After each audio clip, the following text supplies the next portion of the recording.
Molecular basis of inheritance में आज की क्लास का हमारा जो टॉपिक है वो है ह्यूमन जीनोम प्रोजेक्ट। अगर हम बात करें ह्यूमन जीनोम प्रोजेक्ट की, तो ये एक ऐसा प्रोजेक्ट था जिसके बाद हमने साइंस के फील्ड में बहुत सारी चीजें की। आपके यहाँ सिलेबस में आगे चल के आप पढ़ोगे एक टॉपिक बायोटेक्नोलॉजी। आप ये बोल सकते हो कि बायोटेक्नोलॉजी की भी शुरुआत कहीं ना कहीं ह्यूमन जीनोम प्रोजेक्ट के बाद ही हुई थी।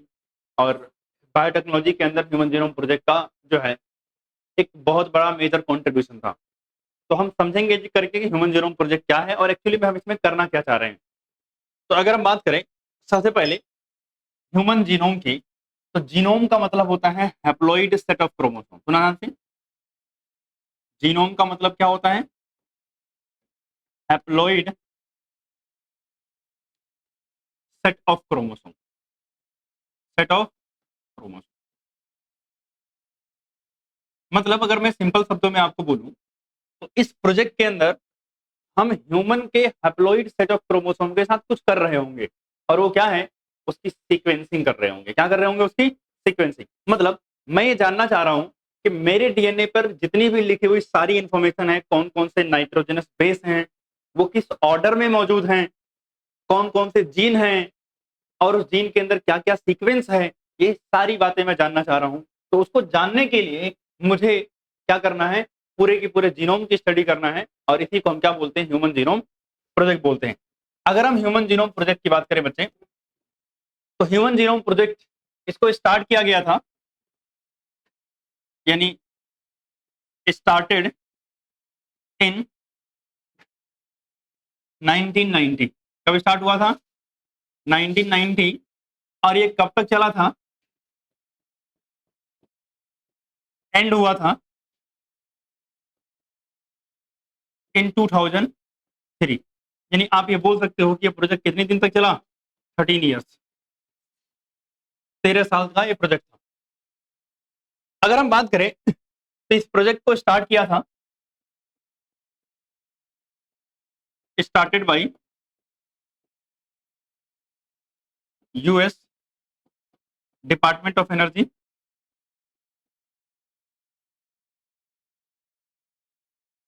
Department of energy and national institute of health and national institute of health. बाद में आगे चल करके इस प्रोजेक्ट को ज्वाइन कर लिया था किसने? वेलकम ट्रस्ट ने। लेटर बाद में क्या हुआ? Wellcome Trust of UK become major partner, become major partner. मतलब बाद में चल के आगे किसने? वेलकम ट्रस्ट ऑफ यूके ने ज्वाइन कर लिया। तो आपको एक आइडिया लगा कि ये प्रोजेक्ट स्टार्ट कब हुआ था? जीनोम मतलब हम हाफ क्रोमोसोम की सीक्वेंसिंग कर रहे हैं।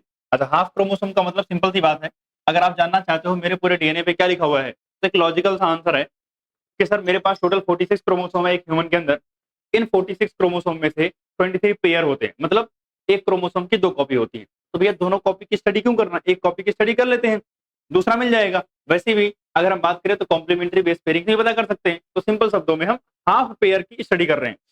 तो हाफ पेयर की अगर स्टडी करें तो मतलब आ जाएंगे मेरे पास 23 पेयर। एग्जैक्टली 23 पेयर नहीं होते, कैसे सुना जानते? 22 पेयर मेरे पास होते हैं ऑटोसोम। मतलब 44 क्रोमोसोम क्या होते हैं? ऑटोसोम, जिनका सेक्स क्रोमोसोम से कोई लेना देना नहीं होता है।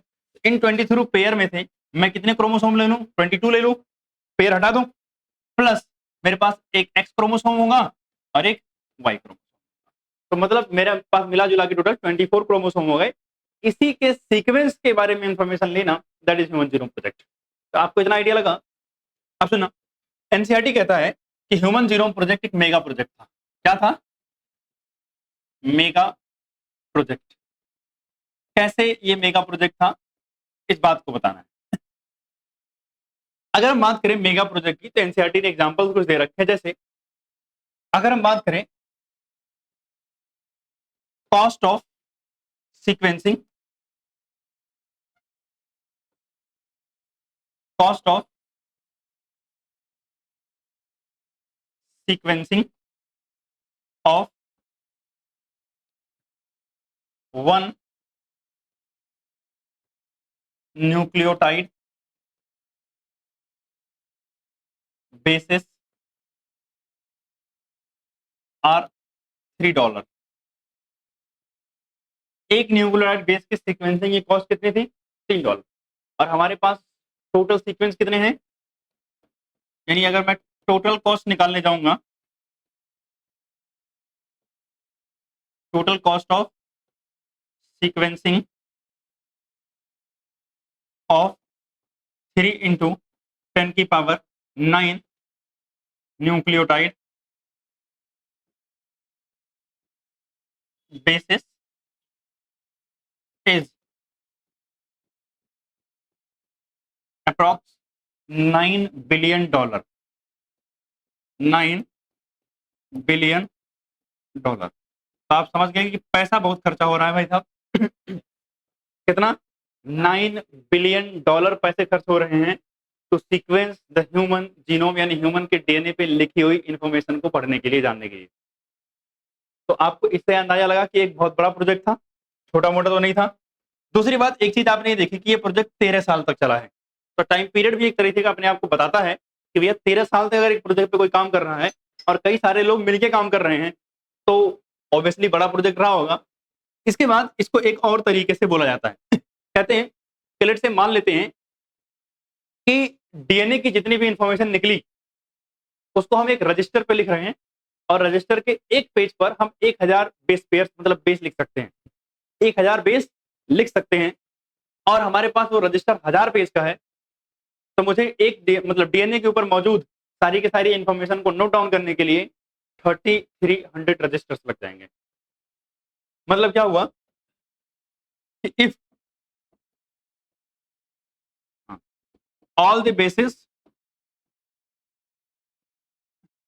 are printed on register having 1000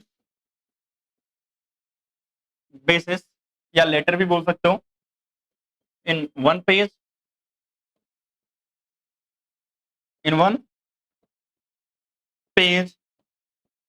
and total 1000 pages in a register, total 1000 pages in register, then required register to write all bases will be 3300। मतलब कितना चाहिए होगा? 3300 रजिस्टर चाहिए होंगे to write the information of the entire DNA sequence. Clear बात यहां तक? इसके अलावा अगर हम बात करें, देखना ध्यान से क्या कह रहा है। कह रहा है human genome is said to have approximately 3 into 10⁹ base pair and if the cost of sequencing required $3 per base pair, तो क्या होगा? The total estimated cost of the project would be approximately $9 billion. सही बात है, पहला पॉइंट। कह रहा further if obtain sequence are stored in a typed form on a book the page contain 1000 pages and letters बोल दें ईच कंटेन्स 1000 पेजेस, यानी हर एक रजिस्टर में 1000 पेजेस हों, then 3300 such register will be required to store the information of the DNA sequence from the single human cell. ठीक, इसका मतलब अगर हम बात करें तो अगर आप यहां से नोट डाउन करोगे तो सबसे पहला पॉइंट क्या है? यहां से पहला point, the cost of approximately $9 billion. This is the first point. इसके बाद अगर हम बात करें तो कह रहा है अगर हम second point, if obtained information, यानी अगर इंफॉर्मेशन जो मिली है उसको टाइप फॉर्म में लिखने लगे, then each pages containing 1000 pages, each page containing 1000 letter, and मेरे पास रजिस्टर में कितने हैं? 1000 पेजेस हैं, तो कितने बुक्स लग जाएंगे मेरे पास? 3300 बुक्स लग जाएंगे एक सेल के इंफॉर्मेशन को स्टोर करने के लिए। यहां तक हो गया हमारा दूसरा पॉइंट। अब सुना ध्यान से, इससे जो डाटा निकल के आया वो बहुत बड़ा था। कह रहा है enormous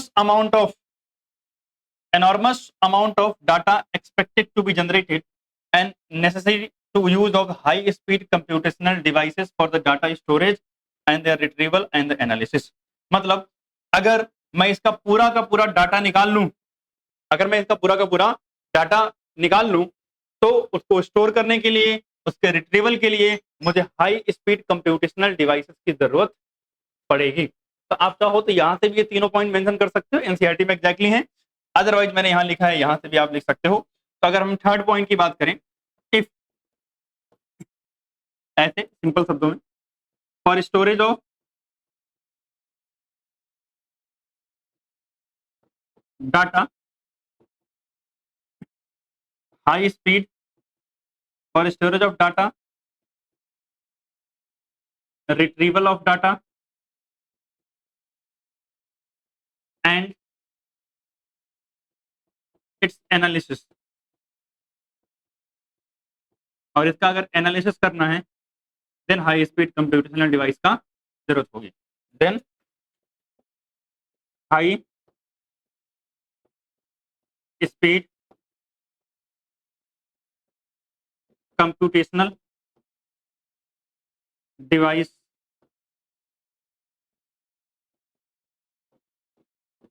required, high speed computational device की जरूरत पड़ेगी। चलते हैं आगे। इसके बाद अगर हम बात करें तो जैसा कि मैंने एनसीईआरटी में मार्क कर दिया, अब भाई ये ह्यूमन जीनोम प्रोजेक्ट हम कर क्यों रहे थे, गोल क्या था हमारा, मकसद क्या था हमारा। तो अगर हम ह्यूमन जीनोम प्रोजेक्ट के गोल की बात करें तो गोल ऑफ एचजीपी, यहाँ पे कुछ मेंशन है एनसीईआरटी में पॉइंट वाइज, तो आपको ये नोट डाउन करने हैं। पहला काम, identify all the gene approximately 20,000 to 25,000 gene. यानी हम ऐसा सोच रहे थे कि 20 से 25,000 जीन हमारे डीएनए के ऊपर हैं और वो सारे जीन्स हम क्या कर लें, आइडेंटिफाई कर लें। क्या कर लें, आइडेंटिफाई कर लें। Para determine the sequence of the 3 billion chemical basis that make up the DNA. मतलब हमारे पूरे डीएनए के अंदर 3.3 × 10 की पावर 9 बेस पेयर्स होते हैं। उन सारे सीक्वेंसेस को हम ऑब्टेन करना चाहते थे जो भी डीएनए के ऊपर लिखा हुआ है। फिर store this information in the database, भैया इंफॉर्मेशन को डाटाबेस में स्टोर करना, और जब जब जरूरत पड़े तो क्या करना है, उसका यूज भी तो करना है। Improve the tools for data analysis, data analysis के लिए इंप्रूव करना टूल, जैसे कई सारे डायग्नोसिस की टेक्निक अलग अलग जगहों पर, कई बार जो है मेडिसिन वगैरह के अंदर भी हम इस्तेमाल करते थे। हमारे डीएनए के सीक्वेंस में सारी इंफॉर्मेशन है पूरी की पूरी। तो जो मेडिकेशन हम देते हैं लोगों को, उसमें कई बार कोई मेडिसिन किसी पर्सन को सूट नहीं कर रही है तो उस पर्सन के लिए स्पेसिफिक मेडिकेशन दिया जाता है, और वो सब डाटा कहाँ से आता है, उसके जीनोम से ही मिलता है। तो अगर हम डाटा स्टोर रखेंगे जीनोम में तो पर्सन टू पर्सन हम पर्सनलाइज मेडिकेशन भी दे सकते हैं। मतलब काफी सारे बेनिफिट हैं। Transfer of related technology to other sector such as industries के अंदर ये टेक्नोलॉजी ट्रांसफर करना। और सुनना, address the ethical, legal and social issues में अराइजेज फ्रॉम द प्रोजेक्ट। इस प्रोजेक्ट की वजह से जो भी इथिकल, लीगल या सोशल इशूज अराइज होते हैं उसको सॉर्ट आउट करना, ये सब किसका काम था, एचजीपी प्रोजेक्ट जो लोग स्टार्ट किए थे, या जो है गोल था एचजीपी का। इसके बाद अगर हम बात करें तो एचजीपी प्रोजेक्ट के अंदर हमारे पास मेथड्स क्या क्या थे। तो अगर हम बात करें मेथड्स की, तो यहां बेसिकली दो मेथड पे फोकस किया गया था। एक क्या था, एक्सप्रेस्ड सीक्वेंस टैग्स, इसको हम शॉर्ट में बोलते हैं ESTs। ठीक। दूसरा होता है सीक्वेंस एनोटेशन। दूसरा क्या था, सीक्वेंस एनोटेशन। अगर हम एक्सप्रेस टैग सीक्वेंस की बात करें तो इसमें हम केवल और केवल, जैसे हमारे डीएनए के अंदर दो पोर्शन, एक कोडिंग पोर्शन, एक non coding portion. Coding portion का मतलब वो पोर्शन जो प्रोटीन बनाता है, और नॉन कोडिंग पोर्शन का मतलब जो प्रोटीन नहीं बनाता है। तो एक्सप्रेस सीक्वेंस टाइप के अंदर हम केवल और केवल उसी पोर्शन की सीक्वेंसिंग करते हैं, उसी पोर्शन के बारे में सारी इंफॉर्मेशन जानने की कोशिश करते हैं जो एक्चुअल में क्या करता है, प्रोटीन बनाता है और एमआरएनए बनाता है। मतलब सीक्वेंसिंग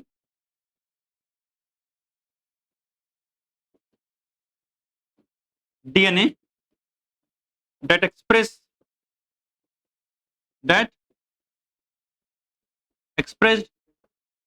as mRNA, जो सीक्वेंस एमआरएनए बनाता है यानी आगे चल के प्रोटीन बनाता है, केवल उसी की सीक्वेंसिंग करना, यानी कोडिंग पोर्शन जो काम का पोर्शन है बस उसी का। सीक्वेंस एनोटेशन में क्या था, sequencing all non coding and coding portion, non coding and coding portion, यानी चाहे कोडिंग हो या नॉन कोडिंग हो, सबकी सीक्वेंसिंग करना है। ये क्या था, सीक्वेंस एनोटेशन था। अब सुना ध्यान से, ये दो टेक्निक थी यानी दो मेथड थे जो हम इस्तेमाल कर रहे थे। अब होता क्या था कि भैया हम कोई लेते थे organism, obviously human genome projecting है तो प्रोजेक्ट है तो क्या करेंगे इसमें, हम ह्यूमन ही लेंगे। तो एक ह्यूमन लिया, ह्यूमन से हम क्या करते थे, आइसोलेशन करते थे, किसका, डीएनए का, आइसोलेशन ऑफ डीएनए। जब डीएनए आइसोलेट कर लेते थे तो इस डीएनए को बहुत सारे टुकड़ों में तोड़ते थे। अगर हम बात करें तो डीएनए को सीक्वेंस करने के लिए हम ज्यादा से ज्यादा 500-600 बेस पेयर का ही छोटा सीक्वेंस लेते थे। आप एक बार सोचो हमारे डीएनए के ऊपर कितने सीक्वेंस है, मतलब बेस पेयर्स हैं, 3.3 इंटू 10⁹ या 3 बिलियन अप्रोक्सीमेट बोल लो। आप सोचो 500-600 के बेस पेयर के टुकड़ों में अगर आप तोड़ोगे तो कितने सारे फ्रेगमेंट बन जाएंगे। तो सबसे पहले आइसोलेशन करने के बाद हम क्या करते थे, रैंडम फ्रेगमेंटेशन, रैंडम फ्रेगमेंटेशन। अब ये फ्रेगमेंट जो है इनकी हम कॉपी भी बना लेते थे ताकि अलग अलग जगह पे या बार बार अगर हमें दोबारा कभी मिस हैंडलिंग के समय या कुछ गड़बड़ हो जाए या रीडिंग करनी है, बहुत सारे फ्रेगमेंट की नीड है, तो हम पहले से इसकी कॉपी बना के रखते थे। यानी जो रैंडम फ्रेगमेंट हमने बनाए हैं, इन फ्रेगमेंट का हम क्या करते थे, एम्पलीफिकेशन। क्या करते थे, एम्पलीफिकेशन। अच्छा, एम्पलीफिकेशन को हम क्लोनिंग भी बोलते हैं, एम्पलीफिकेशन बाय क्लोनिंग। क्लोनिंग का मतलब होता है कॉपी बनाना किसी चीज की। अब सोचना, एम्पलीफिकेशन के लिए हमने क्या इस्तेमाल किया था, फॉर एम्पलीफिकेशन, यानी इस फ्रेगमेंट्स की कॉपी बनाने के लिए, इन फ्रेगमेंट्स की कॉपी बनाने के लिए हमने क्या क्या चीजें यूज की थी। वेक्टर पहले क्या यूज किया था, वेक्टर वो होता है, वैसे आप बायोटेक में पढ़ोगे डिटेल में, वेक्टर, वेक्टर एक ऐसा डीएनए या फ्रेगमेंट ऑफ डीएनए है जो हमारे डीएनए को दूसरे किसी ऑर्गेनिज्म की बॉडी में या होस्ट की बॉडी में लेके जाएगा और उसकी कॉपी बनाने में हेल्प करेगा। तो जो वेक्टर हमने इस्तेमाल किया था वो दो इस्तेमाल किया था, एक क्या था बीएसी और एक क्या था वाईएसी। बीएसी का मतलब बैक्टीरियल आर्टिफिशियल क्रोमोसोम, क्या है, bacterial artificial chromosome, artificial chromosome. और दूसरा था हमारे पास yeast artificial chromosome, yeast artificial chromosome. मतलब इनकी हेल्प से हम अपने डीएनए के फ्रेगमेंट्स की मल्टीपल कॉपीज बनवाते थे। और भाई जिस ऑर्गेनिज्म की बॉडी में हम कॉपी बनाएंगे उसको बोलते हैं होस्ट। क्या बोलते हैं उसको हम, होस्ट। और ऑब्वियसली अगर आपने बीएसी और वाईएसी इस्तेमाल किया यानी bacterial artificial chromosome, yeast artificial chromosome, तो होस्ट भी आपका क्या होगा, बैक्टीरिया होगा और ईस्ट होगा। तो इन दोनों का हमने इस्तेमाल किया। जब हमने डीएनए की बहुत सारी कॉपी बना ली यानी एम्पलीफाई कर लिया डीएनए को, और एम्पलीफाई करने के बाद हम क्या किए, सीक्वेंसिंग हमने किया, सीक्वेंसिंग ऑफ डीएनए। किससे भाई, by automated DNA sequencer, by automated DNA sequencer. और ऑटोमेटेड डीएनए सीक्वेंसर जो था बेस्ड ऑन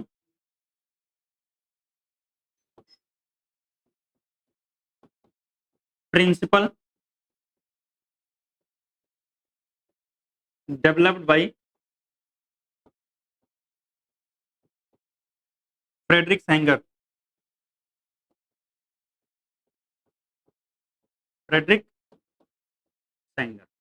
फ्रेडरिक सैंगर भाई साहब ने एक प्रिंसिपल बनाया था, उसके बेसिस पर एक मशीन थी ऑटोमेटेड डीएनए सीक्वेंसर, जिसकी हेल्प से हम क्या करते थे, पूरी की पूरी सीक्वेंसिंग। ऑब्वियसली सीक्वेंसिंग ह्यूमन से पॉसिबल नहीं थी क्योंकि बहुत प्रिसीजन चाहिए था और डाटा बहुत ज्यादा था, तो मेनली ह्यूमन के द्वारा ये पॉसिबल नहीं थी, इसलिए हम ऑटोमेटेड डीएनए सीक्वेंसर का इस्तेमाल करते थे।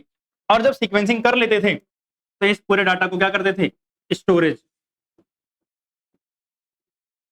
Of data, storage of data, ये पूरा प्रोसीजर था हमारे मेथड्स के अंदर। एम्पलीफिकेशन में हम क्या करते हैं, कॉपी बनाते हैं। जैसे मान लिया मेरे पास ये सिंपल एक डीएनए है, इससे मैं 2, 4, 10, 15, 20 कॉपीज बना सकता हूं। तो एम्पलीफिकेशन वर्ड का मतलब होता है प्रोड्यूसिंग मल्टीपल कॉपीज। क्या होता है, प्रोड्यूसिंग मल्टीपल कॉपीज। और वो मल्टीपल कॉपीज हम किसके हेल्प से बना रहे हैं, बैक्टीरिया और ईस्ट की बॉडी में। तो हम करते क्या है कि अपना जो डीएनए का फ्रेगमेंट है वो किसी वेक्टर के साथ जोड़ देते हैं और वेक्टर इस बैक्टीरिया की बॉडी में ट्रांसफर कर देंगे, ईस्ट की बॉडी में ट्रांसफर कर देंगे। ईस्ट या बैक्टीरिया की बॉडी जब अपना रेप्लिकेशन करेगी तो उसके साथ साथ मेरे डीएनए की भी कॉपीज बना देगी, ठीक है ना। इस तरीके से हम क्या करते हैं, एम्पलीफिकेशन। अब सुनना, जब ये सारा प्रोजेक्ट हो गया तो भैया हमको आउटकम क्या मिले, यानी फीचर्स या ऑब्जर्वेशन जो हमें मिली वो क्या थी। अगर हम ऑब्जर्वेशन की बात करें बच्चे, तो human genome contains 3164.7 million base pair, ठीक, इतने बेस पेयर हमें मिले। दूसरी बात, एवरेज जीन यानी एक नॉर्मल जीन के अंदर लगभग 3000 बेस पेयर होते थे। कितने होते थे, 3000 बेसिस, मतलब जैसे ए टी जी सी करके करते हैं ना, ये बेसिस हैं। ऐसे ऐसे 3000 बेसिस नॉर्मली एक जीन में मिलते थे। कितने जीन में, एक जीन के अंदर। But the size very greatly with the largest known human gene. सबसे बड़ा ह्यूमन जीन कौन है, डिस्ट्रोफिन जीन है, जिसके अंदर कितने बेसिस हैं, 2.4 मिलियन बेसिस हैं। तो मतलब एवरेज तो कितना था, 3000, लेकिन सबसे बड़ा कौन है, 2.4 मिलियन के बेस के साथ कौन, डिस्ट्रोफिन जीन। अगर हम बात करें total number of genes estimated, कितना, 30,000 हमारे पास थे, जो कि much lower than the previous estimate. यानी पहले हमने एस्टिमेशन किया था कि 80,000 से लेकर के 1,40,000 मतलब 1.5 लाख तक जीन मिलेंगे, बट हमको मिला कितना, सिर्फ 30,000। और इसमें से almost all 99% nucleotide basis are exactly same in the all people. मतलब 99.9% मेरे अंदर, आपके अंदर, सबके अंदर सेम है। डिफरेंस कितना है, 0.1%। वैसे 0.1% कम लग रहा है, बट अगर आप एग्जैक्टली निकालोगे तो आपको पता चलेगा कि बहुत बड़ा डाटा है। 0.1% का मतलब क्या हुआ, 3.3 न्यूटन की पावर 9 को 0.1% निकालो, आपको पता चल जाएगा कितना बड़ा डाटा आएगा। कह रहा था function of unknown for over 50% gene. अच्छा, इंटरेस्टिंग बात समझना, जितने भी हमने सीक्वेंस निकाले उसका 98% पोर्शन नॉन कोडिंग था, मतलब प्रोटीन बनाता ही नहीं था।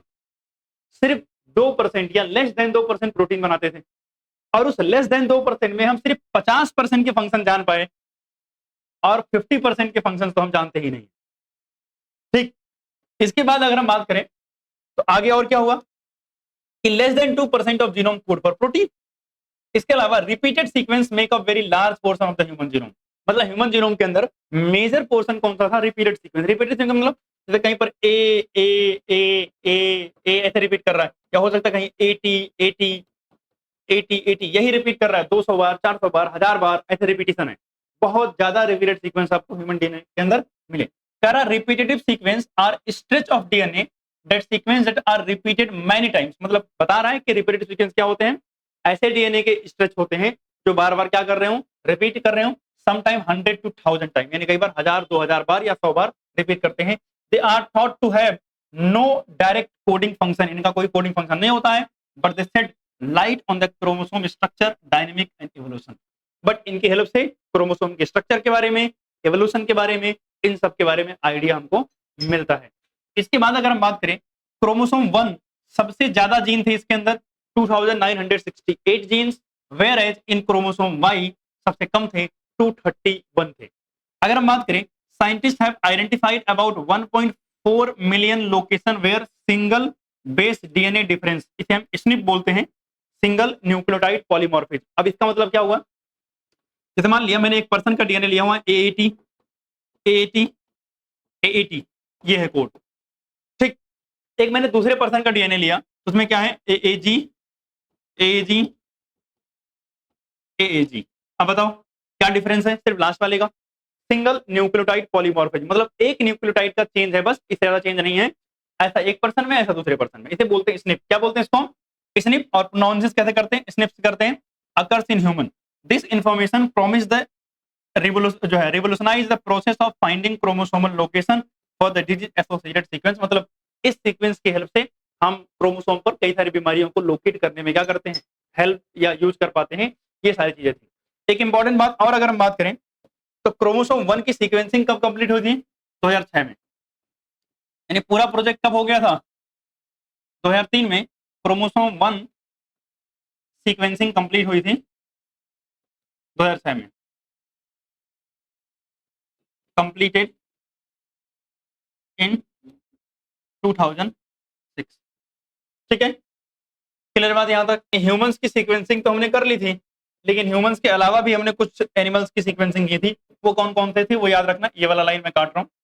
ठीक है, कह रहा many non human models organism such as bacteria, सिर्फ आपको क्या करना है, लिख लेना है नॉन ह्यूमन मॉडल। क्या लिखना है? Non human models. और नॉन ह्यूमन मॉडल्स लिख करके बस आपको बस इनके नाम लिखने हैं कि और कौन कौन से हमने किए थे।